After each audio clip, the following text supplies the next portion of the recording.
నూలు నూలులో శతాబ్దాల గౌరవం, పట్టు పరంపరకు ప్రతీక, సంప్రదాయానికి శాశ్వత చిరునామా సఖీ.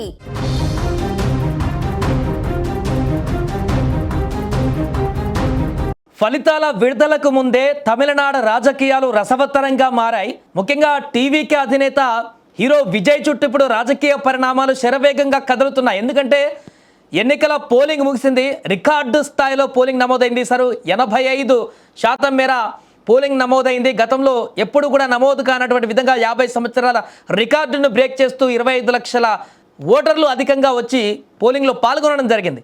దీంతో తమిళనాడులో కొత్త పార్టీ అధికారంలోకి ఏమైనా రాబోతుందా, టీవీకే ఘన విజయం సాధించబోతుందా, విజయ్ ముఖ్యమంత్రిగా ప్రమాణ స్వీకారం చేసేటువంటి అవకాశం ఏమన్నా ఉందా, ఇలాంటి ఆసక్తికరమైనటువంటి అంశాలతోటి రాష్ట్ర వ్యాప్తంగా కీలకమైనటువంటి పరిణామాలు చోటు చేసుకుంటున్నాయి.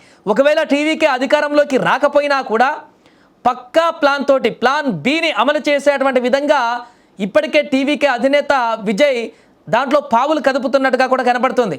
దానిలో భాగంగా రాజా విందు, ఇప్పుడు ఏప్రిల్ 29న జరగబోతున్నటువంటి విందు రాజకీయము తమిళనాడులో చర్చనీయాంశంగా మారింది. అండ్ అలాగే విజయ్ ఇదే సందర్భంలో ఆస్ట్రేలియాకి వెళ్ళేటువంటి అంశం పైన కూడా చర్చ కొనసాగుతుంది. ఈ విదేశాలకు వెళ్ళేటువంటి అంశంలో ఏం జరుగుతుంది అసలు తమిళనాడులో, ఈ మీటింగ్ వెనుక, ఆ రహస్య మీటింగ్ వెనుక జరిగేటువంటి పరిణామాలు ఏంటి, పేరుకు రాజా విందు అనేటువంటి అంశం ప్రస్తావిస్తున్నప్పటికీ ఈ విందు రాజకీయం వెనుక అంటే చెప్తున్న దాని ప్రకారం ఏంటంటే ఈ యొక్క పోలింగ్లో పాల్గొన్నటువంటి 233 నియోజకవర్గాలలో పనిచేసినటువంటి వారు, జిల్లాలో ఉన్నటువంటి నాయకత్వం, ఈ యొక్క పోలింగ్ కేంద్రంలో ఉన్నటువంటి వారందరూ కూడా అప్పటి వరకు పాల్గొన్నటువంటి ఈ యొక్క పార్టీకి పనిచేస్తున్నటువంటి వాళ్ళందరికీ కానీ, బూత్ స్థాయిలో పనిచేసిన వాళ్ళందరికీ కానీ, జిల్లా స్థాయి నాయకులందరికీ కానీ, నియోజకవర్గ వాళ్ళందరికీ కూడా, వీళ్ళందరికీ కూడా కృతజ్ఞత తెలపడం కోసం 223 అభ్యర్థులతో పాటు జిల్లా నాయకులకు వారందరికీ ఏప్రిల్ 29వ రోజున రాజా విందు పేరుతో విజయ్ ఒక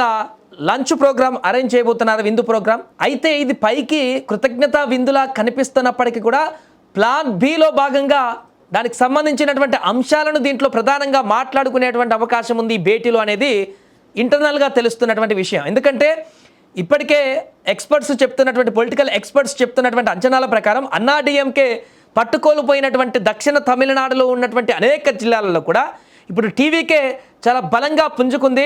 ఆ జిల్లాలలో టీవీకే చాలా ఎక్కువ మార్జిన్ ఇప్పుడు సాధించబోతుంది అనేటువంటి ఒక అంచనా వ్యక్తమవుతుంది పొలిటికల్ అనలిస్టుల నుంచి.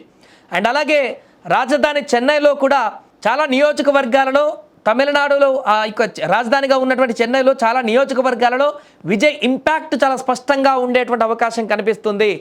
3-4 నియోజకవర్గాలకు పైన ఎక్కువ ఇంకా నియోజకవర్గాలలో విజయ్కి పడ్డటువంటి ఓట్లు అంటే టీవీకేకి పడ్డటువంటి ఓట్లే అక్కడ గెలుపుని డిసైడ్ చేయబోతున్నాయి అనేటువంటి ఒక అంచనాలు కూడా వ్యక్తమవుతున్నాయి. సో ఇలా చాలా క్లియర్గా కనిపిస్తుంది. విజయ్ గెలుస్తాడా, టీవీకి అధికారంలోకి వస్తుందా, ముఖ్యమంత్రి అవుతాడనే విషయాన్ని పక్కన పెడితే గతంలో కమల్ హాసన్ పార్టీ పెట్టాడు, విఫలమైపోయాడు, అంత పెద్ద ఇంపాక్ట్ చూపించలేదు. అంతకుముందు ఇంకొక హీరో పెట్టాడు, అది కూడా అంత ఇంపాక్ట్ చూపించలేదు. కానీ విజయ్ దళపతి పెట్టినటువంటి ఈ టీవీకే పార్టీ మాత్రం ఒక సంచలనానికి వేదిక అయిపోయింది. తాను పూర్తి స్థాయిలో గెలవకపోయినా, ముఖ్యమంత్రిగా పీఠాన్ని అధిరోహించకపోయినా సింగిల్ పార్టీగా, కానీ ప్లాన్ బి ప్రకారం చాలా కీలకంగా మారేటువంటి అవకాశం కనిపిస్తుంది. ఎందుకంటే మెజారిటీ సీట్లు సంపాదించుకొని అక్కడ హంగు వస్తే తమిళనాడులో అన్నాడీఎంకేకి, డిఎంకేకి మెజారిటీ సీట్లు రాకపోతే టీవీకేకు వచ్చేటువంటి ఆ కీలకమైనటువంటి 15 నుంచి 30 సీట్లే కానీ, లేకుంటే 20 నుంచి 40 సీట్లే కానీ, లేకుంటే 10 నుంచి 20 సీట్లే కానీ, ఎన్నొస్తాయని అవే చాలా కీలకంగా మారేటువంటి అవకాశం కనిపిస్తుంది. దానిలో భాగంగా అప్పుడు ఆటోమేటిక్గా అన్నా డిఎంకే కానీ, డిఎంకే కానీ విజయ్ సపోర్ట్ అనేది చాలా కీలకంగా మారుతుంది. విజయ్ని అక్కడ ఆ యొక్క మద్దతు కోరుకోవడం కంపల్సరీగా మారుతుంది. ఇదే ప్లాన్ బిలో భాగంగా ఇప్పుడు విజయ్ ముందడుగు వేయబోతున్నాడు. సో ప్లాన్ బిలో 2 అంశాలు ప్రధానంగా ఉన్నాయి. ఒకటి, ఒకవేళ పార్టీ అధికారంలోకి రాకపోతే క్రియాశీలకంగా ఎక్కువ సీట్లను కనుక రాబట్టుకుంటే ఏం చేయాలి, అధికార పార్టీ మద్దతు ఇవ్వాలి, ఎవరికైనా కంప్లీట్గా ప్రతిపక్షంలోనే ఉండాలా, మద్దతు ఇస్తే పార్టీకి ఎంతమంది ఎమ్మెల్యేలు గెలుస్తారు, వారికి ఎలాంటి పదవులను ఇస్తారు అనేటువంటి ఒక అంశం. ప్లాన్ బిలో ఇంకొక అంశం ఏంటంటే ఈ యొక్క ఎన్నికల ఫలితాలతోనే ఇక్కడితోనే ఇక అంతా అయిపోలేదు, ఇప్పుడే మొదలైంది అనేటువంటి విషయాన్ని ప్రజల్లోకి స్పష్టంగా తీసుకువెళ్ళడం, సంస్థాగతమైనటువంటి పార్టీ నిర్మాణానికి పునాదులు వేయడం, ప్రజలతో మమేకమవుతూ వారి సమస్యల పట్ల ప్రజాగలాన్ని వినిపిస్తూ వారి వెంట పోరాటం చేయడానికి ముందడుగు వేయడం. అండ్ అలాగే ఒకవేళ ఈ యొక్క ఎన్నికల్లో ఫలితాలు ఇంకా రాబోతున్నాయి కాబట్టి 2-3 రోజులలో పెద్దగా అధికారంలోకి రాకపోతే వచ్చేటువంటి మున్సిపల్ ఎన్నికలు ఏదైతే ఉన్నాయో దాంట్లో చాలా క్లియర్గా మనం ముందడుగు వేయడానికి ఆ మున్సిపల్ ఎన్నికల్లోనైనా పూర్తి స్థాయిలో టీవీకే మెజారిటీ సాధించడం కోసం ప్రయత్నాలు చేయడానికి ఏ విధంగా ముందుకు వెళ్ళాలి, ఈ రకమైనటువంటి ప్లాన్ బేస్లతోటి ముందుకు వెళ్ళబోతుంది టీవీకే. అందులో భాగంగానే ఇప్పుడు జరగబోతున్నటువంటి ఏప్రిల్ 29 రాజా విందులో చాలా విషయాలు అంశాలు ప్రస్తావనకు వచ్చేటువంటి అవకాశం కనిపిస్తుంది. అనేక ఈ యొక్క మీటింగ్ విషయం పైన అనేక చర్చలు కొనసాగుతున్నాయి తమిళనాడులో. ఎందుకంటే అలాగే ఆస్ట్రేలియా కూడా విజయ్ వెళ్ళబోతున్నట్టుగా ఒక సమాచారం తెలుస్తుంది. అఫీషియల్గా ఇంకా కన్ఫర్మేషన్ లేదు. బట్ అందుతున్నటువంటి పైకి తెలుస్తున్న ఇన్ఫర్మేషన్ ఏంటంటే ఇప్పటి వరకు ఎన్నికల ర్యాలీలో తిరిగారు, బిజీగా ఎండల్లో కొంత అలసట చెందారు కాబట్టి ఇంకా రిజల్ట్కి ఇంకా 4-5 డేస్ టైం ఉంది కాబట్టి ఈ గ్యాప్లో ఒక 2-3 డేస్ అలా విదేశాలకు వెళ్ళి కొంత రిలాక్స్ అయ్యి రావడం కోసం అలా ట్రిప్ వెళ్తున్నారంటూ కూడా ప్రచారానికి తెలుస్తుంది. కానీ దీని వెనుక కూడా ఇంకేదో బలమైనటువంటి కారణమే ఉండి ఉంటుంది అనేటువంటి చర్చ టీవీకే శ్రేణుల్లో కొనసాగుతుంది.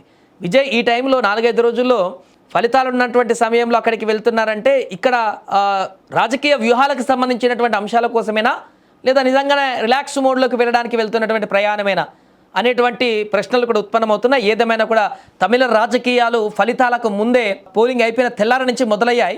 అక్కడ వచ్చినటువంటి ఎగ్జిట్ పోల్స్ విషయం పక్కన పెడితే అక్కడ జరుగుతున్నటువంటి పరిణామాలన్నీ కూడా నిశితంగా గమనిస్తున్నారు రాజకీయ పార్టీలన్నీ కూడా.